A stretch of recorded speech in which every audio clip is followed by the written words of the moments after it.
Odd to autumn. आज हम अपने पोइट्री सेक्शन के चौथे जो पोएम है उसके बारे में देखेंगे। ऑड टू ऑटम, ऑड का मतलब होता है जी गीत, और टू ऑटमन ए सीजन का नाम है। ऑटमन मिस होता है पतझड़, पतझड़। तो ऑड टू ऑटम, पतझड़ के गीत। आपने अभी तक बहुत सारे गीत सुने होंगे, बहुत सारे गाने सुने होंगे। तो आपने ज़्यादातर कोई भी राइटर जो भी लिखता है वो लिखता है कौन से सीजन पे, तो सावन पे। ये हमारे एकमात्र राइटर हमने अभी तक देखे हैं जो पतझड़ पे कोई गीत लिख रहे हैं। तो काफ़ी इंटरेस्टिंग होगा देखना कि आखिर भाई पतझड़ के गीत पर क्या लिख रहे हैं। आपने सावन के बहुत सारे गीत सुने होंगे। सावन आया बादल छाया, सावन का महीना आया है घटा पे, बरसा है पानी रे माहिया बुझा दे। अभी हाल में ही आया था, सावन में लग गई आग की दिल मेरा। चलिए ठीक है, कोई बात नहीं, देखते हैं। तो ये देखते हैं, ये जो हमारे राइटर हैं जो लिख रहे हैं ऑड टू ऑटमन, पतझड़ के गीत। तो भाई पतझड़ के गीत में ऐसा क्या है, इस कविता में किस बारे में बतला रहे हैं हमारे पोएम, इसी बारे में देखना है। बारे में ये जो लेखक हैं उनके बारे में। तो जॉन कीट्स के बारे में कहता है कि जॉन कीट्स 1795 टू 1821, 1795 में इनका जन्म हुआ और 1821 में इनका मृत्यु हुआ। One of the greatest of English romantic poet, ये इंग्लिश अंग्रेजी के वन ऑफ द अनेक रोमांटिक पोएट में से एक हुए। इंग्लिश के बहुत सारे रोमांटिक पोएट हुए जैसे कि विलियम वर्ड्सवर्थ, विलियम शेक्सपियर, उनमें से एक थे हमारे जॉन कीट्स जो कि इंग्लिश के रोमांटिक पोएट में से हुए। Was born at the Moorfield London, इनका जो जन्म हुआ मूनफील्ड लंदन में हुआ। He study at Clarke's school at Enfield, और उन्होंने अपना अध्ययन किया क्लर्क्स स्कूल में जो कि इनफील्ड लंदन में ही पड़ता है। He was deeply interested in cricket and boxing. देखिए, जो ऑब्जेक्टिव के दृष्टि से इंपॉर्टेंट है उसको अंडरलाइन कर दिया जा रहा है। कहता है कि he was deeply interested in cricket and boxing, ये जो थे खेल में इनका बहुत रुचि था। और वो खेल कौन कौन सा था, तो क्रिकेट और boxing. He grew into a voracious reader specially of Greek mythology. देखिए, कहता है he grew into a voracious reader. Voracious means होता है जी वैसा व्यक्ति जिसको कि काफ़ी भूख लगता है, लेकिन इनको भूख लगने वाला भूख नहीं है। यहाँ वोरेशियस का मतलब होगा वोरेशियस रीडर, पढ़ने के प्रति इनका भूख था। तो ये पढ़ने के प्रति का अपना इस तरह का भूख था, स्पेशली ऑफ ग्रीक मैथोलॉजी, और ज़्यादातर मुख्य रूप से ग्रीक मैथोलॉजी में। मैथोलॉजी बोला जाता है पौराणिक किताबों को, पुराने ग्रंथों को। तो इन सभी के अध्ययन में इनका जो है बहुत ज़्यादा रुचि था। फिर कहता है he even started a translation of Virgil's anneal.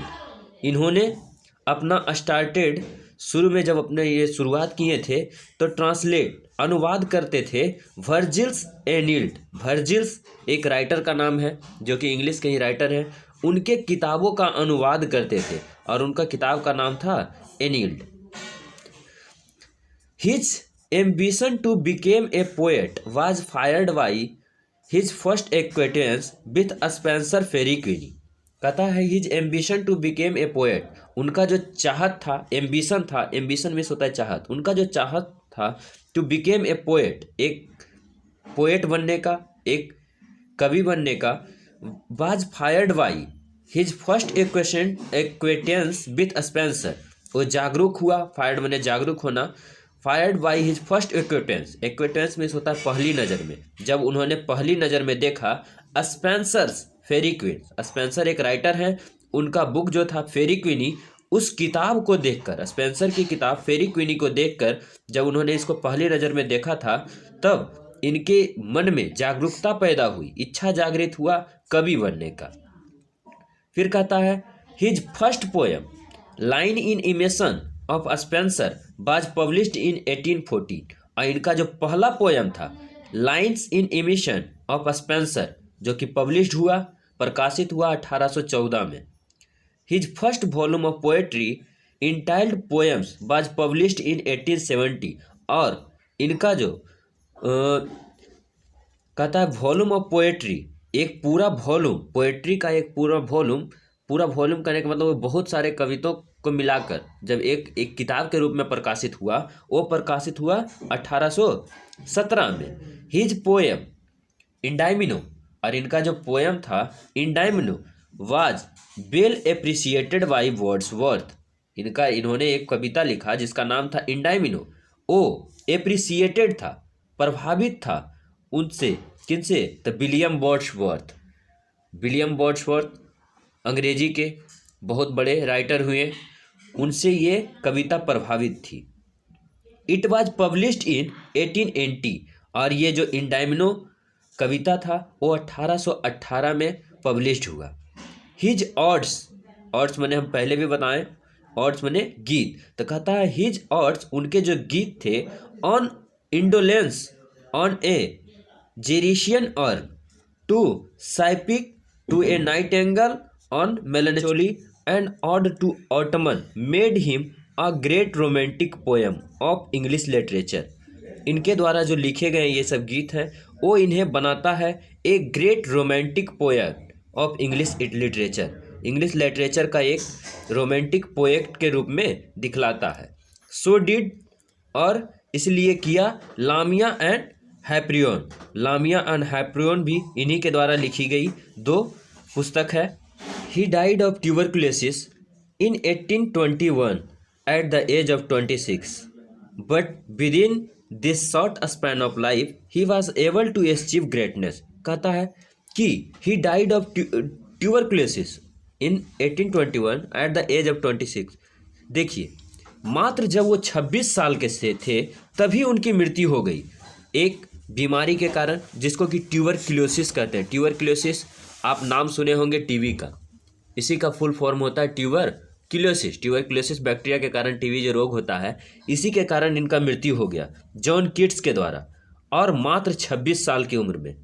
और मात्र 26 साल की उम्र में ही इन्होंने इतनी महानता प्राप्त की इंग्लिश राइटर के रूप में कि आज भी हम उनकी कविताओं को पढ़ रहे हैं। इसीलिए कहा जाता है कि कुछ करने के लिए उम्र बड़ा नहीं होना चाहिए, कुछ कर दिखलाने की क्षमता होना चाहिए, उसकी एबिलिटी दिखनी चाहिए। वही क्षमता और एबिलिटी के साथ आज भी जॉन कीट्स अपनी कविताओं के माध्यम से हमारे बीच में जागृत हैं। तो फिर आगे लिखते हैं, इनके बारे में है, his poem and letters have depth beneath their beauty and reflect his awareness of the pain and suffering of life. कहता है उनके द्वारा जो लिखी गई कविताएं हैं और पत्र हैं, have depth beneath their beauty, वो उनके द्वारा लिखी गई सोच की गहराइयों को दिखलाती है, खूबसूरती को दिखलाती है। And reflect his awareness of the pain and suffering of life, और रिफ्लेक्ट करती है, दिखलाती है हिज अवेयरनेस, उनकी जागरूकता को, of the pain and suffering of life. उनके द्वारा लिखी गई जो कविता है वो दिखलाती है उनकी जागरूकता को, pains and suffering of life, और जीवन में होने वाले पेन्स, दुखों, और जो सफरिंग मतलब होता है दयनीय स्थिति या फिर कष्ट के दिन, तो जो लोगों के दिनों जिंदगी में आने वाले जो प्रॉब्लम होते हैं, परेशानियां होती है, उनको दिखलाती है। To him a thing of beauty is joy for ever. To him, उनके लिए, a thing of beauty, beauty एक चीज़ है, is a joy for ever, जो कि हमेशा इंजॉय करने के लिए, हमेशा मनाने के लिए होती है। खूबसूरती हमेशा मनाने के लिए होती है। एंड ब्यूटी इज ट्रूथ, और खूबसूरती ही सच है। एंड ट्रूथ इज ब्यूटी, और सच्चाई ही खूबसूरती है। In the poem ode to autumn, Keats describe the beauty and characteristic spirit of autumn. और जो प्रेजेंट पोएम है, कहता इन द पोएम, जो ये प्रेजेंट पोएम हम पढ़ने वाले हैं, ऑड टू ऑटमन मतलब पतझड़ के गीत, Keats describe the beauty and characteristic spirit of autumn. इसमें किट्स ने डिस्क्राइब किया है, बतलाया है ब्यूटी, खूबसूरती, और कैरेक्टर, गुण के बारे में, ऑटमन के, पतझड़ के खूबसूरती और गुण के बारे में बताया है। In a series of memorable picture, एक यादगार चित्रों के साथ, exhibiting the principle of beauty in nature, जो हमारे वातावरण में मौजूद होता है, हमारे वातावरण में रहने वाले खूबसूरती, हमारे प्राकृतिक में रहने वाली खूबसूरती के बारे में जो इन्होंने बतलाया है, इस बारे में पढ़ेंगे। तो ये वीडियो लंबा ना हो जाए, इसीलिए कविता को, जो हमारा ऑड टू ऑटम है, जो कि जॉन कीट्स ने लिखे हैं, आखिर हम देखेंगे कि कैसे ऑड टू ऑटम में जॉन कीट्स ऑटम के गीत जो हैं, पतझड़ के गीत को कैसे डिस्क्राइब किए हैं, इसके बारे में हम अपने अगले वीडियो में देखेंगे। आप हौसला बढ़ाने के लिए लाइक और सब्सक्राइब अपने दोस्तों को साथ शेयर करें, ताकि उन्हें भी आने वाले एग्ज़ाम में ऑब्जेक्टिव सोल्व करने में या भी किसी भी प्रकार का कोई भी प्रॉब्लम ना हो। धन्यवाद।